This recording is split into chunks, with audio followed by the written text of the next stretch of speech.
Yes, good morning 12th class. हमने अभी 2 से 4 दिन हमने रिवीजन के तौर पर अपना यूनिट टेस्ट का सिलेबस रिवाइज करा था।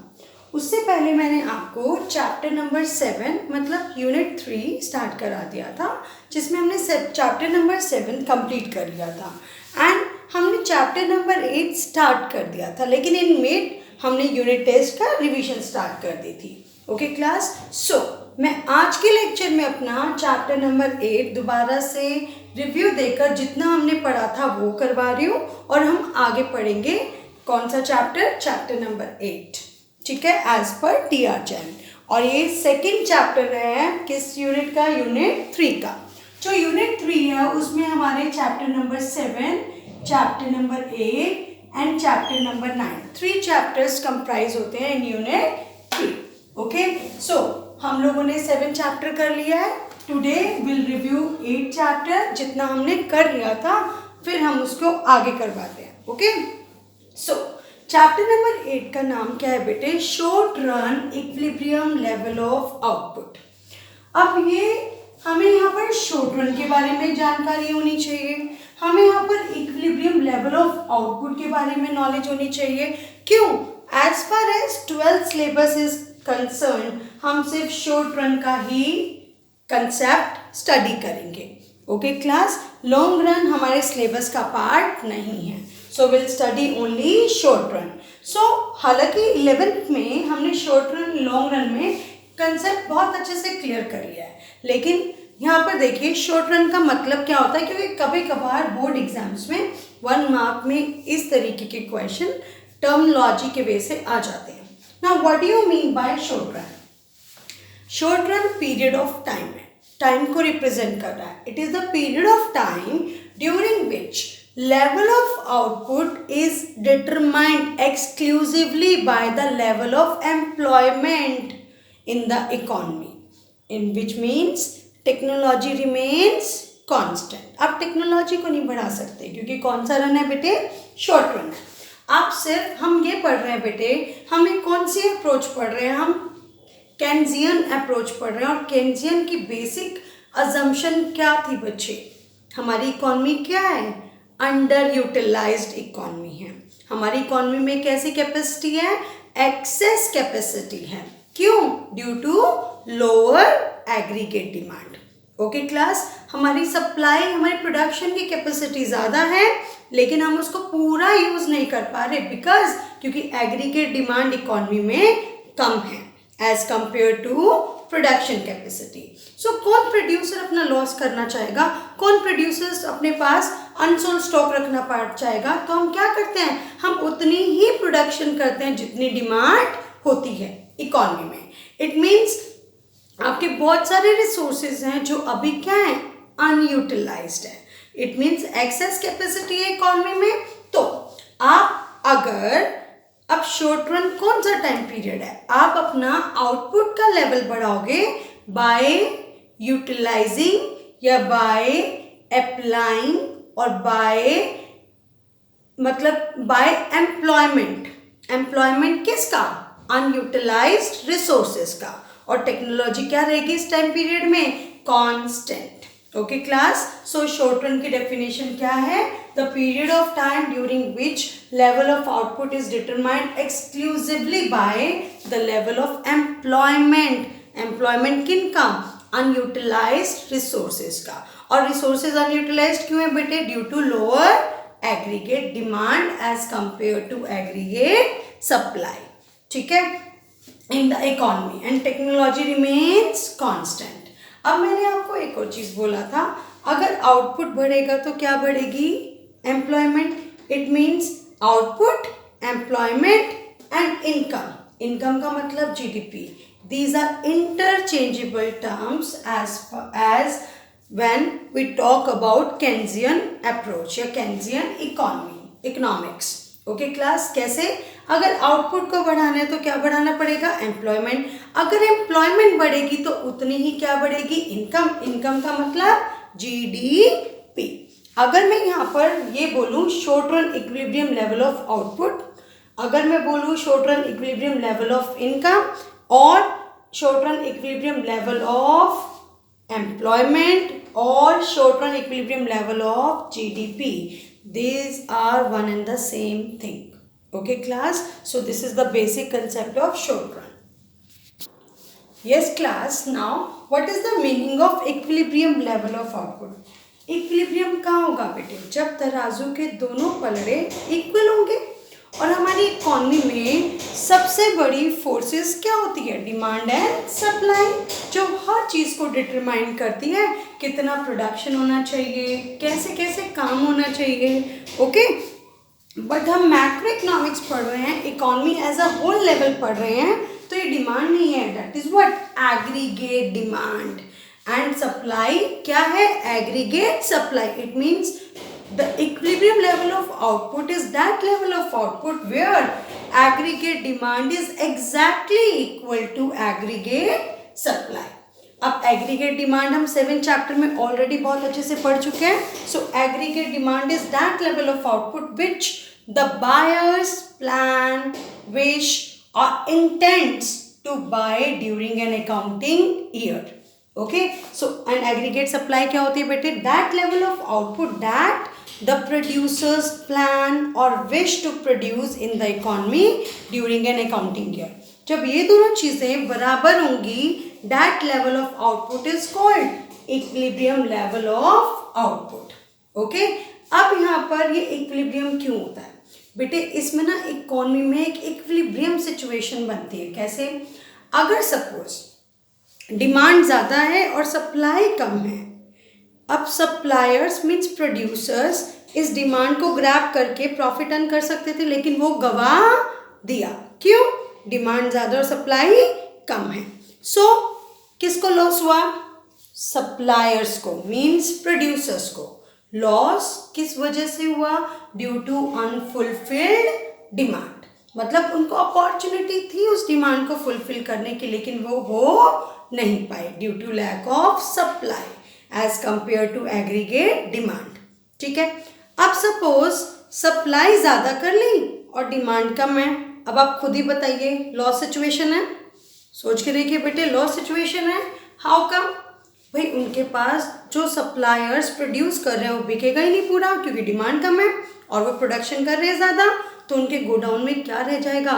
अनसोल्ड स्टॉक, अनवांटेड स्टॉक, अपना पैसा फंसा रहना. It is a huge loss to the producers. तो कोई भी प्रोड्यूसर्स ऐसी सिचुएशन कभी भी डिज़ायर नहीं करेगा, कभी भी सोचेगा नहीं कि उसके साथ ऐसा हो जाए. अगर इक्विलिब्रियम मतलब AD is equal to AS होता है, तो ऐसा कोई भी सिचुएशन वाइज लॉस प्रोड्यूसर्स को नहीं होता. That is why equilibrium level of output is a situation where aggregate demand is exactly equal to aggregate supply. Okay class, अब मैंने नीचे 4 लाइन्स लिखी भी हैं आपके लिए. देखो, इन द अबव सिचुएशन इंटेंडेड का मतलब क्या होता है बच्चे? प्लान्ड. अब मैंने आपको क्लियरली बोला है बेटे, हम हालांकि प्लान करते हैं और एक्चुअल चीज़ें उसके अकॉर्डिंग हो या ना हो, it is not certain. But अगर मैं theoretical view point of economy देती हूँ, तो हमारा प्राइमरी कंसर्न प्लानिंग के ऊपर चलता है. तो हम अपनी केन्सियन थ्योरी में हमेशा प्लान्ड अप्रोच ही यूज़ करेंगे. मतलब planned aggregate demand, planned aggregate supply, planned consumption, planned investment etcetera. Okay, कभी भी हम एक्चुअल के बेसिस पर अपनी थ्योरी को एनालाइज नहीं करेंगे, क्योंकि हमारी जो जनरल थ्योरी ऑफ इकोनॉमी होती है, हम उसको प्लान्ड वे में हमारा मेन कंसर्न रहता है. Okay class, so in the above situation planned intended का मतलब बच्चे planned desired production in the economy is equal to planned purchase in the economy. मतलब जितना लोग खरीदना चाहते हैं उतना ही प्रोड्यूसर्स बनाना चाहते हैं. तो ये कौन सी सिचुएशन है बेटे? Equilibrium level of output. Okay, क्यों? क्योंकि इस सिचुएशन में मतलब इक्विलिब्रियम सिचुएशन में producers will not going to suffer loss due to unwanted stock. Unwanted का मतलब अनसोल्ड स्टॉक. ठीक है. Second, loss due to unfulfilled demand, क्योंकि तराजू के दोनों पहलू क्या हैं? Equal. Both the coins are equal with each other. Okay class, so this level of output जहाँ पर ADs is equal to AS होगा वो क्या कहलाएगा, equilibrium level of output. Okay yes class. ना अभी हमने क्या पढ़ा, इक्विलिब्रियम लेवल ऑफ आउटपुट वो लेवल ऑफ आउटपुट होता है जहाँ पर ADs is equal to AS. अब इस लेवल पर इट मीन्स जो प्रोड्यूसर चाह रहा है वो ही कर रहा है ना बेटे. सो इस लेवल ऑफ आउटपुट पे हम ये बोल सकते हैं the desired stock with the producers is equal to the actual stock with the producer. ठीक है, तो one and the same thing है. आगे हमने बोला था कि एग्रीगेट सप्लाई, अगर मैं 7 चैप्टर अपना रिवाइज करूं तो मैंने आपको 7 चैप्टर की वीडियोस में क्लियर कट बताया था कि AS किसके इक्वल होता है बेटे, Y के, मतलब इनकम के. सो मैं इस इक्वेशन में AS की जगह पर क्या वैल्यू पुट कर रही हूँ, Y की. So AD is equal to Y. अब मुझे पता है बेटे Y is equal to C plus S, तो मैं Y की जगह पर क्या पुट कर दूंगी वैल्यू, उसका फॉर्मूला पुट कर दूंगी. ठीक है, that is C plus S. और AD क्या होता है, हमने फॉर्मूला पढ़ा है 7 चैप्टर में, that is C plus I. C से C कैंसिल हो गया, it means I is equal to S. I stands for investment, planned investment. S stands for plant saving. और प्लांट को हम कौन सा टर्म बोलते हैं बेटे, ex ante. ठीक है, सो हम अब मैंने इस वे से जो डेरिवेशन निकाला on the basis of AD and AS, इसके बेसिस पर मुझे एक और इक्विलिब्रियम का लेवल पता चला, इक्विलिब्रियम एक और अप्रोच का पता चला जिससे मैं क्या निकाल सकती हूँ, equilibrium level of output. One and the same thing है बट अप्रोच दो है, आंसर हमेशा सेम आएगा दोनों से. क्यों, क्योंकि ये जो अप्रोच है S is equal to I it is a derivation of AD is equal to AS approach. तो हमेशा आंसर इक्वल आएगा बच्चे. ठीक है, सो अगर मैं बोलूं कि how many approaches are there to determine equilibrium level of output, there are 2 approaches to determine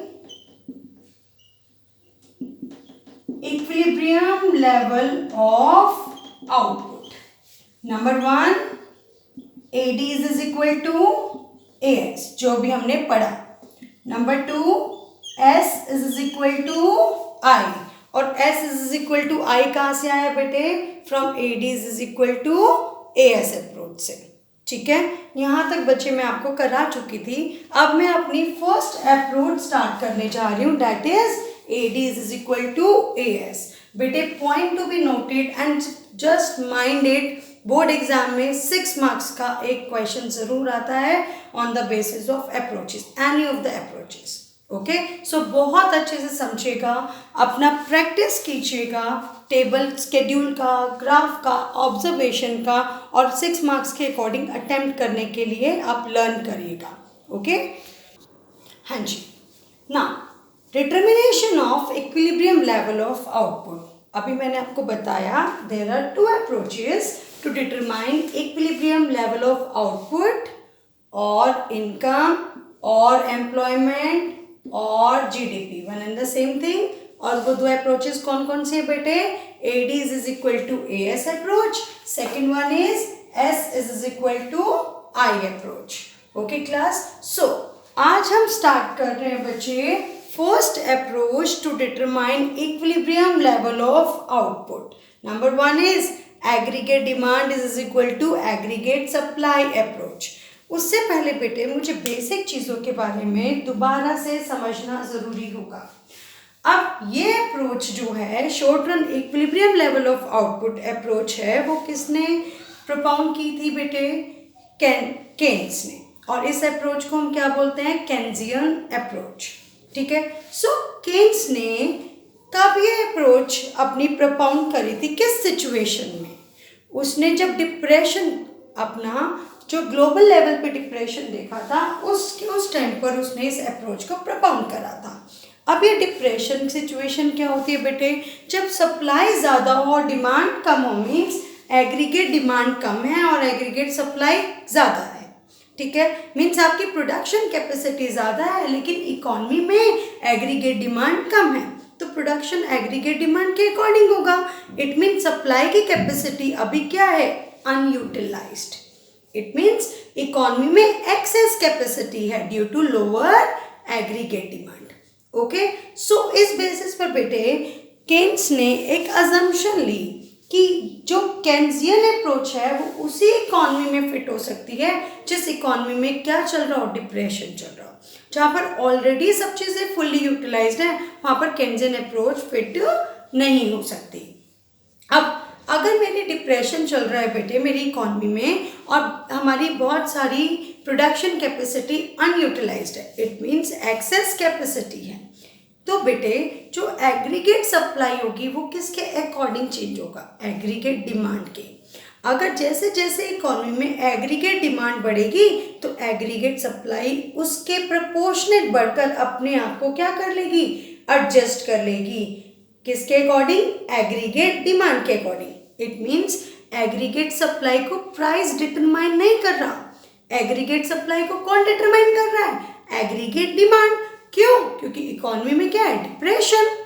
तो एग्रीगेट सप्लाई कब बढ़ेगी, जब एग्रीगेट डिमांड बढ़ेगी।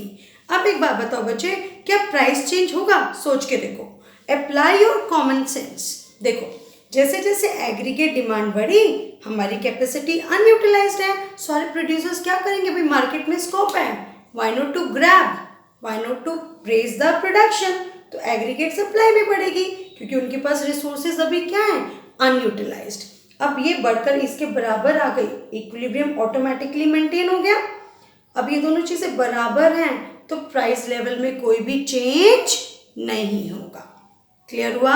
सो this is the basic concept to start the first approach, that is aggregate demand and aggregate supply. देखिए हम जब भी aggregate demand and aggregate supply approach करेंगे स्टार्टिंग हमें इस पैराग्राफ से करनी है बच्चे। Okay, Keynes assumes aggregate supply is perfectly elastic, किसके according, according to aggregate demand. ठीक है, एग्रीगेट सप्लाई को प्राइस डिटरमाइन नहीं करेगा, कौन डिटरमाइन करेगा, एग्रीगेट डिमांड डिटरमाइन करेगा। Because Keynes related is discussion on equilibrium GDP to a situation when there is a severe depression in the economy। मतलब Keynes ने जब ये अप्रोच अपनी यूज करी थी, रिलेट करी थी, तो उसने ऐसे इकोनॉमी से करी थी जिस इकोनॉमी में क्या चल रहा हो, डिप्रेशन। ओके, अब ये डिप्रेशन क्या होता है बच्चे, it is a situation when there is a lack of aggregate demand. It means production capacity remains unutilised. क्यों, क्योंकि एग्रीगेट डिमांड कम है तो लोग प्रोडक्शन कम करेंगे। इट मीन्स उनके पास रिसोर्सेज ज़्यादा हैं लेकिन प्रोडक्शन कम कर रहे हैं, तो बहुत सारे रिसोर्सेज क्या हो गए बच्चे, अनयूटिलाइज्ड हो गए। It means that aggregate supply increases proportionate to aggregate demand. It mean जितनी एग्रीगेट डिमांड बढ़ेगी उतनी एग्रीगेट सप्लाई बढ़ जाएगी। जो अनयूटिलाइज्ड रिसोर्सेज हैं उनको सप्लायर्स यूटिलाइज करना शुरू कर देंगे, लेकिन किसके अकॉर्डिंग, एग्रीगेट डिमांड के according. Okay, without causing any rise in the general price level, क्योंकि एग्रीगेट डिमांड बढ़ेगी, अगर एग्रीगेट सप्लाई नहीं बढ़ी तो बच्चे प्राइस बढ़ेगा, लेकिन अभी हमारे पास रिसोर्सेज क्या हैं, अनयूटिलाइज्ड। तो जैसे ही एग्रीगेट डिमांड बढ़ेगी सेम प्रोपोर्शन में एग्रीगेट सप्लाई भी बढ़ जाएगी, दोनों बराबर हो जाएंगे, तो कोई भी प्राइस लेवल में चेंज नहीं होगा। और ये प्रोसेस कंटिन्यू रहेगी till all the excess capacity is fully utilised. Short run में जब तक हमारी एक्सेस कैपेसिटी मतलब अनयूटिलाइज्ड कैपेसिटी है और जब तक वो फुल्ली यूटिलाइज नहीं हो जाएगी ये प्रोसेस चलती जाएगी। इट मीन्स एग्रीगेट डिमांड बढ़ेगी तो एग्रीगेट सप्लाई अपने आप उसको इक्वल में ले आएगी, किसके proportionate, proportionate to aggregate demand. तो इकोनॉमी में ऑटोमेटिकली क्या क्या क्रिएट हो रहा है, equilibrium till all the excess capacity is fully utilised. तब तक ऑटोमेटिकली क्या होता रहेगा बच्चे, इक्विलिब्रियम मेंटेन होता रहेगा और प्राइस लेवल में चेंज नहीं आएगा।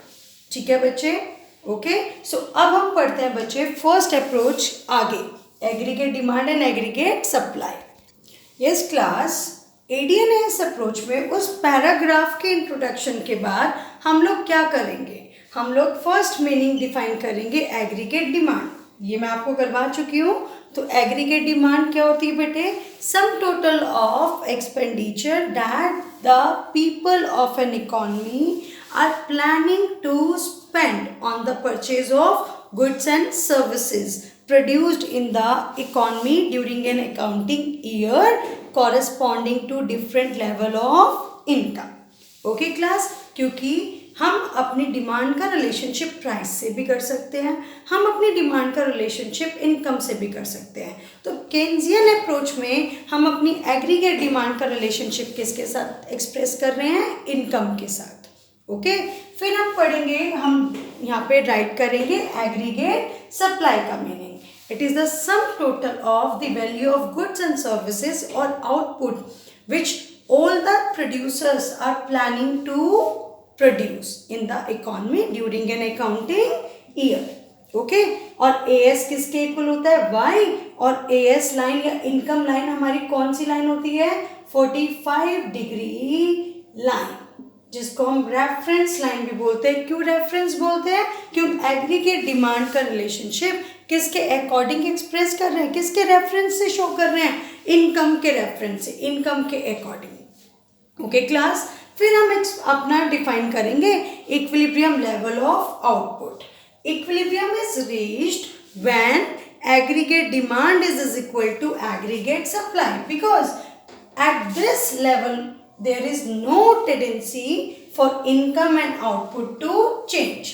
क्योंकि बेटे जब तराजू के दोनों पलड़े बिल्कुल इक्वल होंगे तो कोई भी टेंडेंसी नहीं होगी उनको चेंज करने के लिए, क्योंकि आपको यहाँ पे ना तो सेलर्स को किसी भी तरीके का लॉस हो रहा है, किस तरीके से, ना तो सेलर्स को लॉस हो रहा है ड्यू टू अनसोल्ड स्टॉक और ना ही सेलर्स को लॉस हो रहा है ड्यू टू अनफुलफिल्ड डिमांड। तो उसकी कोई टेंडेंसी चेंज नहीं होगी इनकम और लेवल ऑफ आउटपुट को चेंज करने की।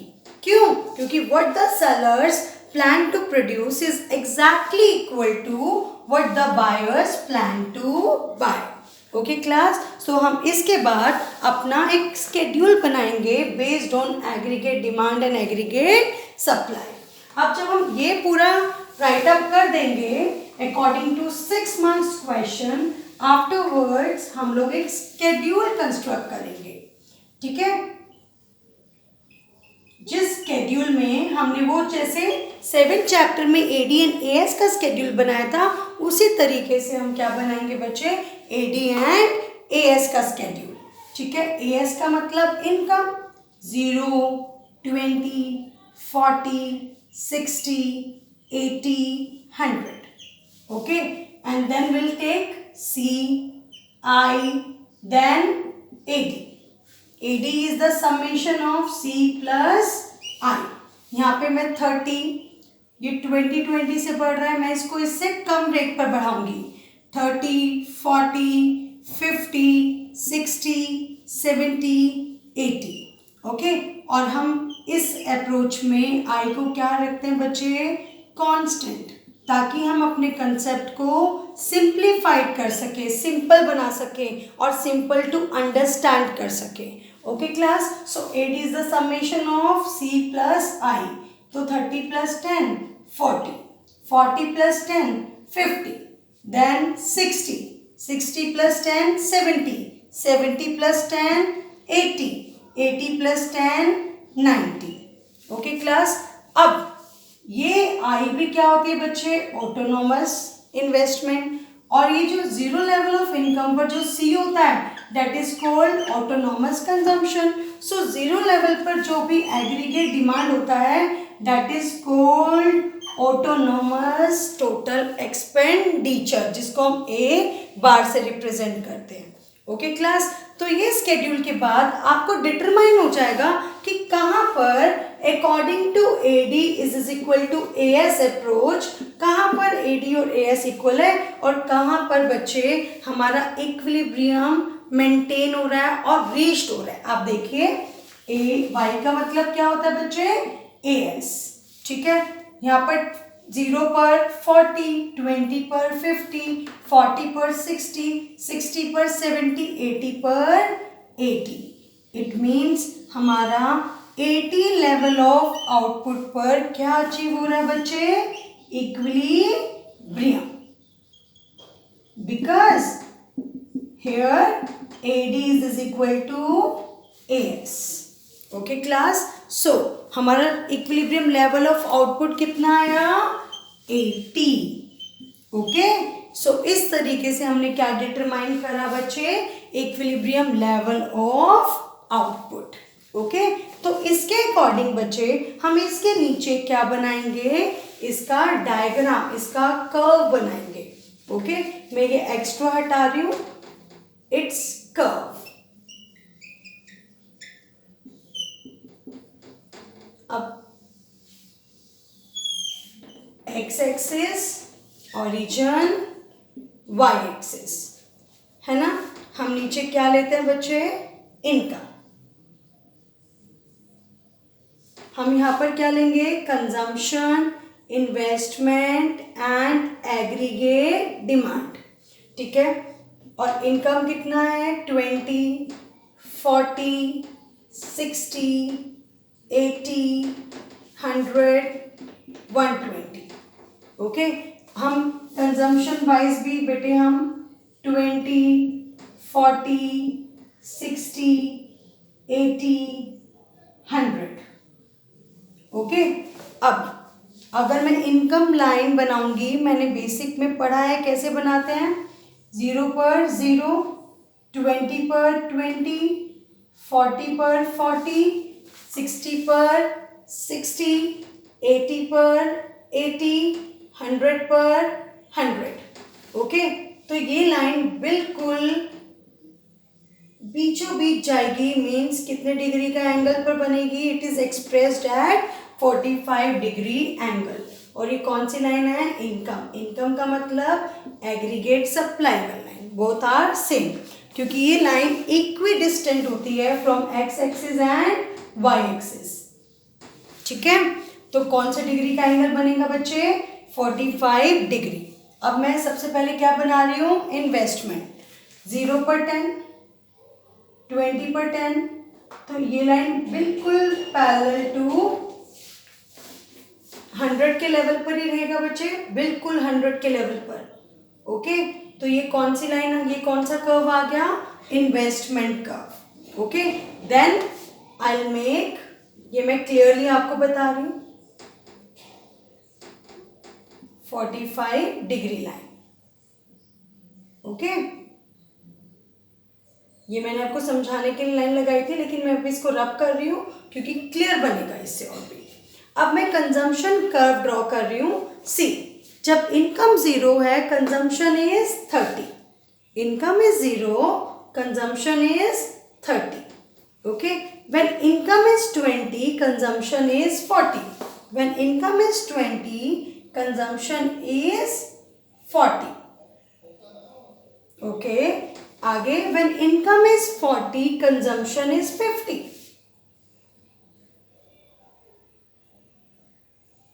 Here, when income is 60, consumption is 60. Okay, when income is 80, consumption is 70. Yeah, somewhere here. When income is 100, consumption is 80. Okay class, straight line upward sloping curve आएगा। ठीक है, board पे इतना clear नहीं होगा, इतना प्रॉपरली नहीं बनेगा, because I am not using scale here. Okay class, अब मैं क्या ड्रॉ करूंगी, AD. AD is the sum of C plus I. अब देखो, when income is 0, AD is 40। When income is 20, AD is 50। इस तरीके से बच्चे क्या बन जाएगा, कर्व बनता चला जाएगा, स्ट्रेट लाइन आएगी। This is 80। अब AD और AS किस पॉइंट पर इंटरसेक्ट कर रहे हैं? इस पॉइंट पर। ये पॉइंट क्या कहलाएगा? इक्विलिब्रियम। और इक्विलिब्रियम लेवल ऑफ आउटपुट कितना होगा बच्चे? 80। This is what? Equilibrium level of output. Okay, बिल्कुल स्ट्रेट लाइन आएगी बच्चे, बिल्कुल straight line. Okay, so this point, because यहां पर क्या है? AD is equal to AS। Okay, और इसका इक्विलिब्रियम लेवल ऑफ आउटपुट कितना आएगा? 80। Means equilibrium level of income, equilibrium level of employment, that is 80। आपका स्केड्यूल में भी 80 आ रहा था, है ना? और आपका सेम कर्व में आएगा। और बेटे आपको डायग्राम एज पर स्केड्यूल ही बनाना है, इससे आपके आंसर को और अच्छी क्लैरिटी मिलती है, जिसको आप अपनी ऑब्जर्वेशन में बहुत अच्छे तरीके से एक्सप्रेस कर सकते हो। अब इस डायग्राम के बाद हम क्या लिखेंगे बेटे? ऑब्जर्वेशन। ऑब्जर्वेशन कैसे लिखेंगे? कि income line is expressed at 45 degree line. It is also called as line of reference या reference line. Okay, and consumption curve starts from above the origin because of autonomous consumption. Investment is assumed to be constant, so I curve is parallel to x axis. ठीक है? Then AD curve and consumption curve is parallel throughout with each other. They will never intersect. And the difference and the vertical difference between AD and C क्या होगा बच्चे? सोच के देखो, हमें पता है AD is equal to C plus I। अब AD और C का डिफरेंस क्या होगा? AD minus C is equal to I। मतलब इनका जो वर्टिकल डिफरेंस है that is I, and I is constant, इसलिए इनका डिफरेंस रिमेन्स कांस्टेंट। इस वे से हम अपनी ऑब्जर्वेशन को बहुत अच्छे तरीके से लिखेंगे।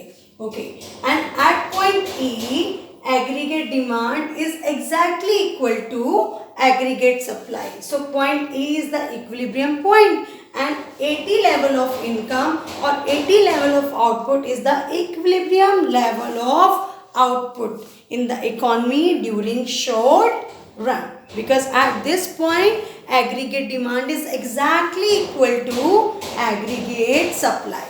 Am I clear to all? इस तरीके से हमें हर डायग्राम के नीचे क्या ब्रीफ करनी है? Observations. Okay class? Yes class, but observation तक भी हमारा आंसर कंप्लीट नहीं होता। क्यों? क्योंकि डिसइक्विलिब्रियम की भी सिचुएशन आती है, लेकिन बेटे शॉर्ट रन में डिसइक्विलिब्रियम ऑटोमेटिकली अपने आप को एडजस्ट कर लेता है इक्विलिब्रियम में। ओके, तो हम ये डिसइक्विलिब्रियम कैसे अपने आप को इक्विलिब्रियम में कन्वर्ट करता है ऑटोमेटिकली, वो हम स्टडी करेंगे इन दो पॉइंट से। ये हमारी अदर सिचुएशंस हैं जब हम AD और AS अप्रोच को स्टडी करते हैं। Number 1, if AD is greater than AS, demand ज़्यादा है, सप्लाई कम है, इट मीन्स मेरी इकॉनमी में एक प्रॉब्लम आई, that is unfulfilled demand. It's a huge loss to the producers. अब आपको पता है हम कौन सी इकॉनमी, ये जो केन्जियन अप्रोच पढ़ रहे हैं, किस इकॉनमी की पढ़ रहे हैं? कहाँ? डिप्रेस इकॉनमी की, जहाँ पर डिमांड कम है और प्रोडक्शन कैपेसिटी ज़्यादा है। अब एक बात बताओ बच्चे, when aggregate demand is greater than aggregate supply, unfulfilled demand है, तो प्रोड्यूसर्स क्या प्लान करेंगे? सोच के देखिए, क्या डिसीजंस लेंगे? They will plan to increase the level of output, they will plan to increase the production proportionate to aggregate demand. मतलब वो अपना प्रोडक्शन बढ़ाएंगे और बढ़ाकर किसके इक्वल ले आएंगे? एग्रीगेट डिमांड के। मैंने ठीक बोला? नो, ध्यान से सुनो। मैंने बोला कि एग्रीगेट डिमांड ज़्यादा है। मैंने ये पॉइंट आपके सामने गलत इसलिए लिया ताकि आप समझ सको बेटे मैं क्या बोल रही हूँ, क्योंकि बच्चे इन दोनों में ना इंटरचेंज कर देते हैं। और इसमें कोई क्रैम करने वाली बात नहीं है बेटे, इसको समझो। आप खुद अपने आप को एक शॉपकीपर की तरह ट्रीट करो और उस वे से आप इकोनॉमी के लेवल पर डिसीजन आराम से ले पाओगे। क्यों? क्योंकि आपके सामने दो पहलू हैं, एक डिमांड का और एक सप्लाई का। सपोज एग्रीगेट डिमांड ज़्यादा है, एग्रीगेट सप्लाई कम है। इट मीन्स एग्रीगेट डिमांड ज़्यादा है, एग्रीगेट सप्लाई कम है। तो क्या हो रहा है? इकोनॉमी की कुछ डिमांड क्या रह गई? अनफुलफिल्ड। अब मैं बात पहले वाला पॉइंट, आप बोलोगे मैम ने ना मना कर दिया कि भाई मैम क्या बोल रही हो, ध्यान से, ताकि आपकी मैं अटेंशन ले सकूं बेटे इस पॉइंट पर। वो पॉइंट बिल्कुल ठीक था, उसको दोबारा दोबारा पढ़ाने के लिए मैंने आपको इस तरीके से बोला। बेटे देखो, मैंने बोला एग्रीगेट डिमांड ज़्यादा है, एग्रीगेट सप्लाई कम है। ठीक है, डिमांड ज़्यादा है, इट मीन्स सप्लाई कम है, अनफुलफिल्ड डिमांड आएगी। It means this problem leads to what? Unfulfilled demand. अब कोई भी प्रोड्यूसर नहीं चाहेगा कि मेरे भाई इकॉनमी में डिमांड ज़्यादा है और लोग अनफुलफिल्ड डिमांड रहे, ये तो प्रोड्यूसर्स के लिए क्या है? लॉस। सो प्रोड्यूसर्स क्या करेंगे? बिल्कुल सही, जैसे मैंने पहले बोला, they will plan to increase the production, they will plan to increase the level of output. किसके प्रोपोर्शनेट बेटे? एग्रीगेट डिमांड के प्रोपोर्शनेट। अब आप खुद ही बताइए, यहाँ पे वो अजम्पशन अप्लाई हो रही है कि aggregate supply is perfectly elastic. किसके proportionate? Aggregate demand. It means aggregate supply का डिटर्मिनेंट कौन है? Aggregate demand. ठीक है बच्चे। तो सारे प्रोड्यूसर्स अपना लेवल ऑफ आउटपुट बढ़ाने की कोशिश करेंगे, है ना, इंक्रीज करेंगे, दे विल प्लान आउट। और ये प्रोसेस तब तक चलती रहेगी जब एग्रीगेट सप्लाई बढ़कर किसके इक्वल ना हो जाए? एग्रीगेट डिमांड के। ओके क्लास, सो देखिए, aggregate demand, if aggregate demand is greater than aggregate supply, it leads to unfulfilled demand. But as there is excess capacity in the economy, basic assumption है हमारी Keynesian approach की, so the producers will plan to increase the production. Production का मतलब level of output. अब ये level of output तब तक बढ़ता रहेगा जब तक ये aggregate demand के बराबर ना आ जाए। तो ऑटोमेटिकली क्या अचीव हो रहा है मेरी इकोनॉमी में? Equilibrium. Okay class, so this process of increase in the output will continue till aggregate demand is equal to aggregate supply. तो दिस इक्विलिब्रियम ने अपने आप को ऑटोमेटिकली एडजस्ट कर लिया इनटू इक्विलिब्रियम। तो जनरल प्राइस लेवल पर टिल फुल एम्प्लॉयमेंट कोई भी चेंज नहीं आएगा। ओके, अब सेकंड कौन सी डिसइक्विलिब्रियम सिचुएशन आ सकती है? इसकी opposite, when aggregate demand is less than aggregate supply या aggregate supply is greater than aggregate demand. अब डिमांड कम है और सप्लाई मतलब प्रोडक्शन ज़्यादा हो रहा है, तो what the producers will plan, और क्या प्रोड्यूसर्स को होगा? उनका स्टॉक क्या सारा बिक जाएगा? Not at all. तो उनका स्टॉक क्या रह जाएगा? Unsold stock. और ये unsold stock to the producers is the unwanted stock, जो एक ह्यूज लॉस है किसको? प्रोड्यूसर्स को। अब प्रोड्यूसर्स क्या चाहेंगे?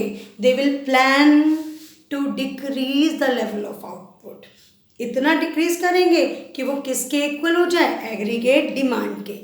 क्लियर हुआ बच्चे? सो एग्रीगेट सप्लाई का डिटर्मिनेंट कौन है बच्चे? Aggregate demand. That is why, तभी ये कब होगा? जब इकॉनमी कौन सी इकॉनमी है? अंडर यूटिलाइज्ड, मतलब डिप्रेशन है इकॉनमी में और एग्रीगेट डिमांड ऑलरेडी कम है। ठीक है बच्चे। So when there is aggregate demand less than aggregate supply, it leads to which problem? Unsold stock. और ये अनसोल्ड स्टॉक कौन सा स्टॉक है बेटे? Unwanted stock. So, in order to clear this unwanted stock, the producers will plan to decrease the production till AD will become equal to AS. और इतना decrease करेंगे, ये प्रोसेस कंटिन्यू तब तक रहेगी जब एग्रीगेट सप्लाई घट के किसके इक्वल ना हो जाए? एग्रीगेट डिमांड के इक्वल ना हो जाए। ठीक है। सो डिसइक्विलिब्रियम ने ऑटोमेटिकली क्या अचीव कर लिया बेटे, इक्विलिब्रियम। तो ये जो प्रोसेस है एडजस्टमेंट की एग्रीगेट सप्लाई में, बढ़ना घटना, it will continue till equilibrium is reached, ठीक है। So AD is equal to AS। तो हमने 6 मार्क्स के क्वेश्चन के अकॉर्डिंग एक अप्रोच पढ़ी बेटे। First approach that is aggregate demand and aggregate supply approach, ठीक है। उसमें हमने सबसे पहले वो पैराग्राफ इंट्रोड्यूस करा, the basic assumptions of Keynesian approach. उसके बाद हमने एग्रीगेट डिमांड का मीनिंग पढ़ा, उसके बाद एग्रीगेट सप्लाई का मीनिंग पढ़ा, उसके बाद बच्चे मैंने इक्विलिब्रियम का मीनिंग बताया, देन आफ्टरवर्ड्स स्केड्यूल प्रिपेयर करा, देन डायग्राम बनाया। और कोई भी डायग्राम बिना ऑब्जर्वेशन के नहीं लिखना, हर डायग्राम का फॉलोइंग पार्ट उसकी ऑब्जर्वेशन लिखना है। फिर उसके बाद मैंने क्या लिखा, two other situations that is disequilibrium situation, it means short run में टिल फुल एम्प्लॉयमेंट तक डिसइक्विलिब्रियम किस में कन्वर्ट होता रहेगा, अपने आप इक्विलिब्रियम में, क्योंकि हमारी इकॉनमी क्या है बेटे, एक्सेस कैपेसिटी वाली इकॉनमी है, अंडर यूटिलाइज्ड इकॉनमी है due to depression in the economy, means lower aggregate demand. तो इन दिस वे हम 6 मार्क्स के according aggregate demand and aggregate supply का कंसेप्ट अप्रोच करेंगे। अब अगर मैं आपसे एक क्वेश्चन पूछूं बेटे कि aggregate demand and aggregate supply approach का दूसरा नाम क्या हो सकता है, अगर आप सोचोगे तो आपको पता चलेगा। एग्रीगेट डिमांड के लिए मैं क्या पढ़ती हूँ, एक्सपेंडिचर। कौन सा एक्सपेंडिचर बेटे, प्लान्ड एक्सपेंडिचर। और एग्रीगेट सप्लाई इनकम है ना, इट मीन्स इसको इनकम एंड एक्सपेंडिचर अप्रोच भी बोलते हैं। अगर आ जाए कि explain income and expenditure approach to determine equilibrium level of output in the economy, तो मैं कौन सी अप्रोच बताऊंगी, aggregate demand and aggregate supply approach, ठीक है। क्योंकि इसका दूसरा नाम क्या है, क्योंकि एग्रीगेट डिमांड हमारी एक्सपेंडिचर है, प्लांट, और एग्रीगेट सप्लाई इनकम, तो this approach is also called as expenditure and income approach या income and expenditure approach. Okay class, okay.